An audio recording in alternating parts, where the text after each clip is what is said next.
Pero Carla, what's something special about Charlie? Narinig niyo ba yung tawa niya?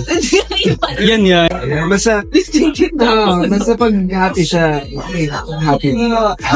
At nagre-reflect naman sa iyo yun. Nakita namin Ganito na ako, di ba? Hindi, hindi. Ganyan talaga. Si Charlie naman. Charlie, what's something special about Carl? Si Carly, very loving, very maalaga siya talaga. Oh, siguro yun yung pinaka-inangaan ko talaga sa kanya, yung pag may gusto siya, gagawin niya talaga eh. Kasi, yun yung medyo hindi ako. Yung parang ako, natatakot ako mag-risk, ang dami ko pag-iisipan muna bago gawin.